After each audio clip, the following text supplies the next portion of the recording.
Morning everybody, welcome back to my channel. It's now the second week of July.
Can't quite believe that my channel is now 2 years old. I did look back at some of my very first videos earlier today. Oh, they're shocking.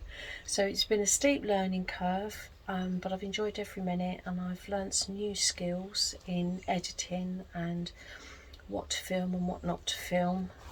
But it's something that I'm going to be learning for a long time, and I shall hopefully grow just like my channel. So at the current count, I've got 386 subscribers, which just blows my mind.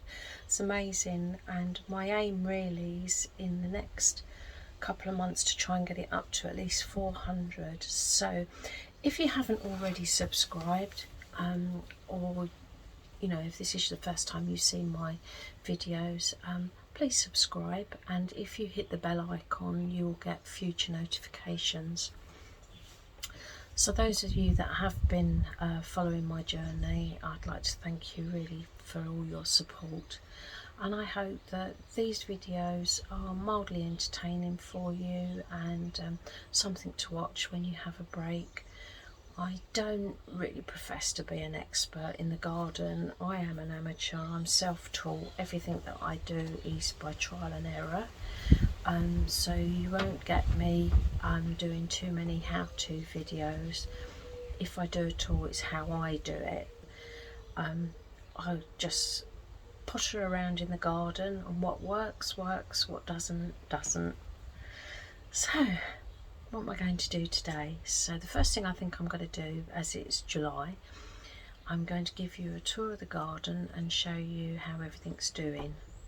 So once I've done my tour of the garden, and if I get a chance between the rain showers, because we have had an awful lot of rain over the last few days, not seen an awful lot of sunshine, I'm going to be lifting my onions and garlic, because they desperately need to be brought out of the ground now. They've stopped growing, all the stems have collapsed, which is a sign that they need to be lifted.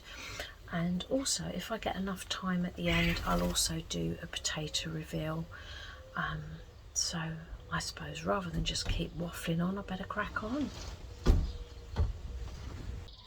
So I'm going to start with the fruit. These are my loganberries. It's absolutely covered. So I've just picked these, but I do have a bit of a dilemma. Let me show you. Firstly, I think I've got a pollination issue with the plant at the front. But secondly, the fruit cage is in a shocking state.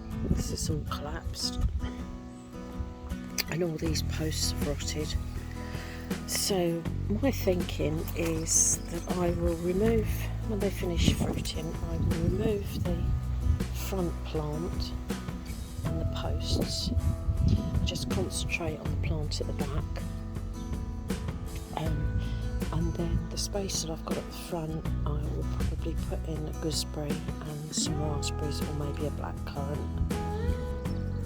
Staying with the fruit, these are all my strawberries now. All these ones next to the edge, they've all got to come out. They're too old. They haven't really produced an awful lot of fruit this year. what's been produced. It's been taken by the birds and the slugs, and I've only had a few.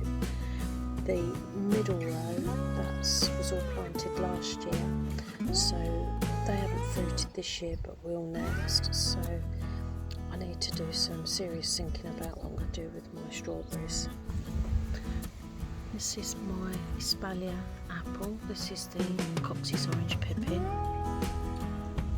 And I put a codling moth trap up at the beginning of May. And I think it's made a big difference because none of the fruit seems damaged.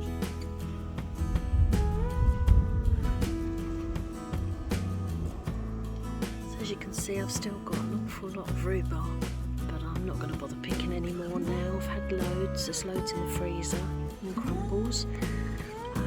So I'm going to just leave that now just to recover, ready for next year.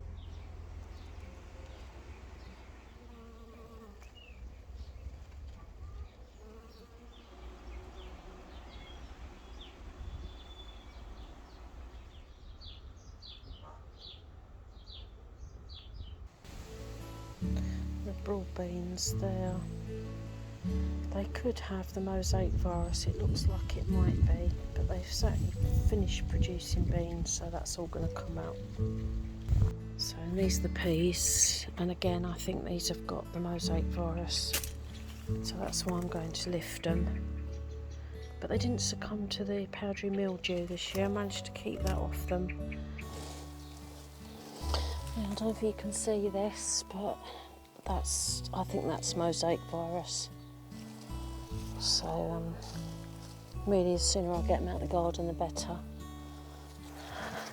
It's not going in the compost bin. And I have to go and wash my hands as well when I've finished and not touch any other plants because it's very contagious. I'm afraid rain has stopped play for today.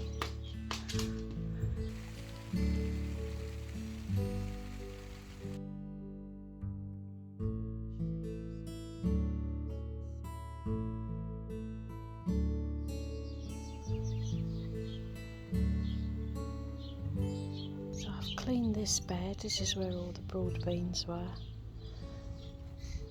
and I've pulled up what was left of the beetroot because the birds had just stripped them of all their leaves. And then over here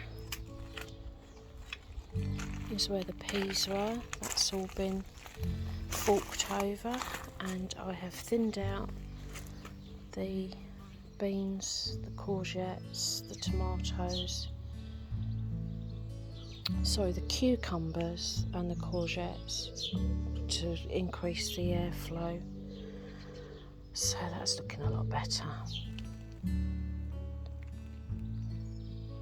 So this is my bean arch, and it's covered in flowers, and I've got beans forming. You can see there's some around the back, there's more down here. This variety is Scarlet Emperor. The other side of the bean arch is the Cobra, which is the climbing bean. Had quite a few of these already. Beautiful pods, really tasty. One of my favourites. Staying with the beans, these are the French climbing beans.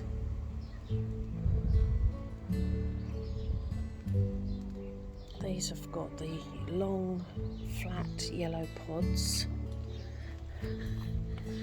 and somewhere around here, oh yes, through here, I've got some flowers. I've got my first bean.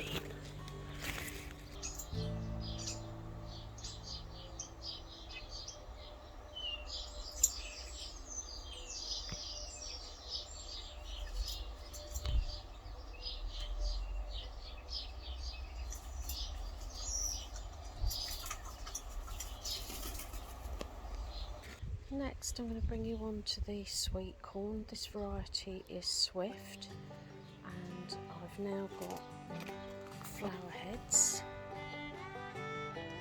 So if you haven't grown this before, you need to grow it in blocks.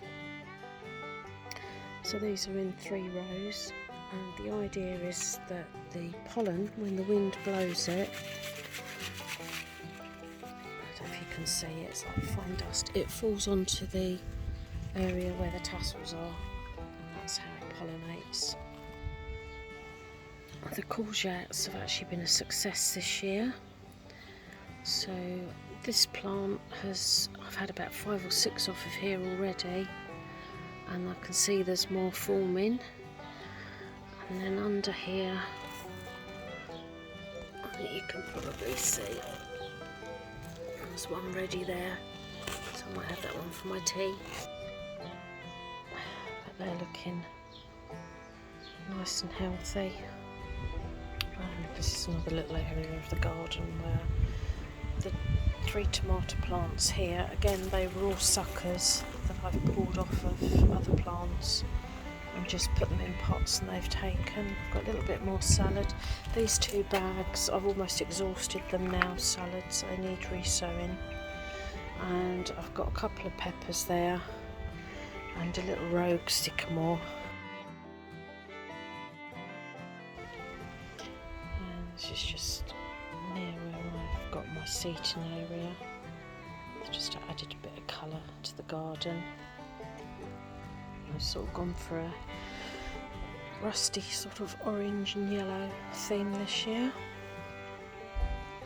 Some more herbs. They're dotted around the garden as well. So let me take you in the greenhouse. Right, so this is my indoor cucumber. And as you see, it's actually grown a massive amount since last time I filmed it. It's right up the top now. Now if I can bring you in, I've noticed most of the flowers are male flowers, but I don't know if you can see through there. There's my first little cucumber. And there's another one here. See that? So it's progress. So moving on to my tomatoes, I have got the Beefmaster.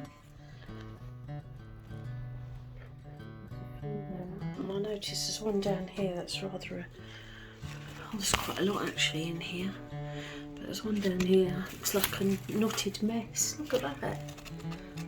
It's just bizarre, but I'm sure it'll taste nice. And then round here I've got my Alicante. You can see them. They've got slight colour to them, so I think they're starting to turn. Which I can't wait. There's loads of flowers. So if you're growing tomatoes and you've got flowers on them now, you need to be feeding them at least once a week with good quality tomato feed. And then this is the plum tomatoes. They're here. They're quite small, but perfectly formed, as they say. There's another one in there. I don't know if you can see it, can you? Yeah, just about. And the basil underneath, and some coriander, which I'm leaving to go to seed now. So what else can I show you? I come up here. I've got 1, 2, 3 peppers. It's got some fruit on it. And then some more salad seedlings, my little gem, Lola Rosso and Rocket, which I've really enjoyed. And I've got a little experiment going here. These are house plants I'm trying to grow for my son and his fiance. These are coffee beans, but they've not produced anything yet. Leeks, they'll go out as soon as I get my onions, peas and raw beans up. Now peppers, I've had to check the leaves every day to make sure I haven't got any aphids on them, and I seem to have got on top of it now. So this is the These are the Cheyenne. And then this one is Habanero. And that's got flowers and tiny fruits just starting to appear. And this is the Apache. And this has got so many fruits and flowers on it. It's doing really, really well. And then a little display of geraniums.